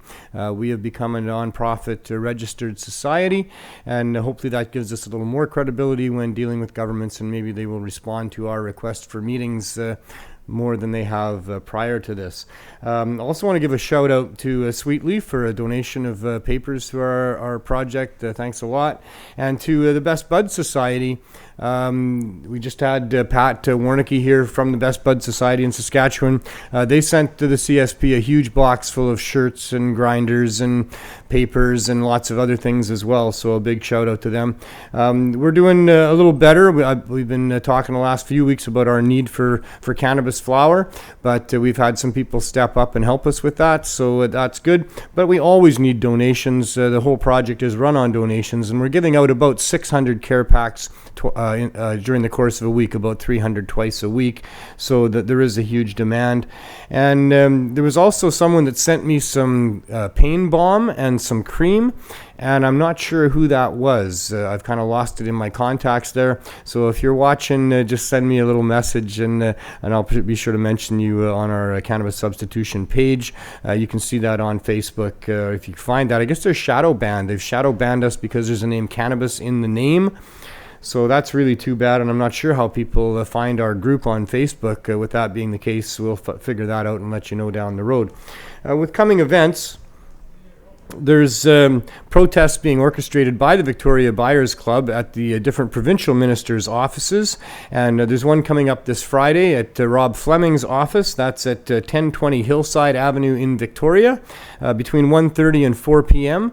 And then next Friday at Hetty Fry's office here in Vancouver at 1030 Denman Street, also between 1:30 and 4 p.m. And for both of those, if you're able to go to that, maybe pick up a couple of donuts or a cup of coffee or something along the way for some other people that might be there and might be cold and need something. And let's make it a community gathering as we try to express ourselves to these government ministers about just how wrong it is that they've restricted access and regulated cannabis to the point where people are dying and suffering and not able to get cannabis at affordable prices that'll help them in their lives. It's just atrocious that our government is behind that and responsible for that. So we're protesting that. That's why we're going to these ministers' offices. I recommend you come out if you can and have your voice heard as well. So that's it for the show today. Big thanks to Cannabis Culture for allowing me to use this space, and for my producer Anil for having the show. We have other shows that happen at Pot TV here. Tomorrow we have Greg Williams with Under the Influence, 4 o'clock start Pacific time. On Friday it's Cannabis Culture News Live with Jeremiah Vandermeer and his rotating hosts. On Saturday, it's High Noon with Boss Lissa. And on Monday, it's Carly Marley with the 420 Lifestyle Show. I'll be back again next Tuesday with the THC Show. I want to thank my guests, Glenn Wells, Pat Warnecke, Jerry Martin, and of course Watermelon for coming on and entertaining us and telling us all about her career as an activist. Thanks for tuning in. We'll see you next time. Have as much fun as you can. Hi there, welcome to the 420 Lifestyle Show. I'm Carly Marley. She's taking a dab. Thanks. We can play the Sick and Moose video. Oh yes, Sick and Moose video. Let's play the Sick and Moose video.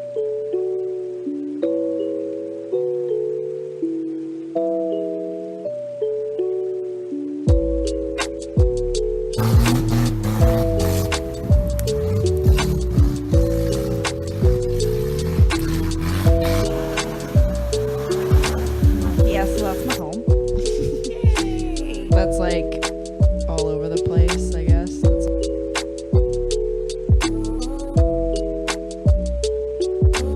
It helps the speaker lead his audience into the scene he describes. Oh, I'm rolling up the fattest joint I could possibly fit in this paper. If it was any bigger, it would explode.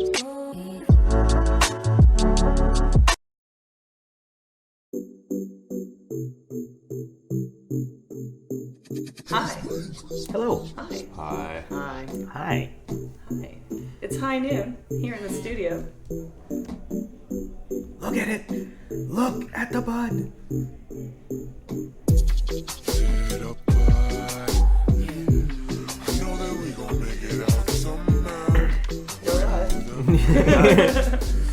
Right there. And it was just like so many people, and I was like, "Whoa, this is amazing!" I was like, "I have to cross it." Acronyms, baby. I love So how you paid they're $8 like, for half a pencil. I love. just put it out there.